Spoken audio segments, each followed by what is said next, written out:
in July 1963, John Joubert lived his childhood in Massachusetts. He lived with his father and mother at the time. At just 3 years old, he was already reading books, and even at the age of 5, he went to local libraries. Unfortunately, John was bullied a lot due to his small size, and that only made his childhood worse than what's to come. At just 6 years old, John's parents divorced. He did end up living with his mother. However, his hatred for his mother grew even more when she would never let him see his own father. At just 12 years old, he was starting to develop homosexual thoughts, which made the harassing by his peers much worse. And at just 13 years old, he stabbed a girl with a pencil, and he later admitted he found it arousing.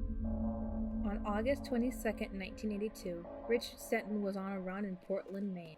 Richard's body was discovered along the freeway the same day. His body was covered in bite marks, he was strangled, and he was also stabbed. Initially, there was a suspect arrested for the boy's murder. However, the bite marks did not match his own, and he was eventually released without being charged. Richard Stenton was only 12 years old. September 18, 1983, Danny Jo Eberly went missing while delivering newspapers in Bellevue, Nebraska. Danny's body was found 3 days later, not even far from his bike.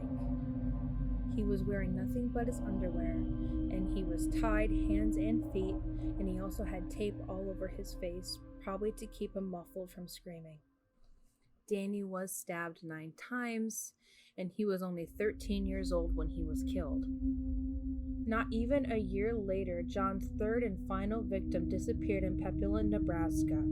On December 2, 1983, Christopher Walden was walking alongside a road when John threatened him with a knife into his vehicle. He forced Christopher to take off his clothes, to which he did oblige, only leaving his underwear on. At some point, Christopher must have refused to lie down, which angered John, and during the struggle, now bear with me, this part is quite disgusting. During the struggle, John stabbed the boy's throat to the point that it was almost removed from the boy's body. And 2 days later, the boy's body was found. Over a month after Christopher's death, on January 11, 1984, a teacher did spot a mysterious vehicle around the school, and when the teacher was writing down the license plate, the man did come out of the vehicle and started arguing with her before he drove off. Police arrived shortly after and realized that the vehicle was a rental and it was under John Joubert's name. Police did get a search warrant for his home, and while entering his house, they found the same exact rope that was used for 2 of John's victims. When John was brought in for questioning, he did confess to 2 of the murders and was therefore charged. At first, John did plead not guilty, but eventually he did change his plea to guilty on psychotic terms. One of his psychiatrists diagnosed him with obsessive-compulsive disorder. John was found guilty of the 2 murders and sentenced to death, and later on he was also found guilty of Richard Stenton, and he also got a life sentence just for that one murder.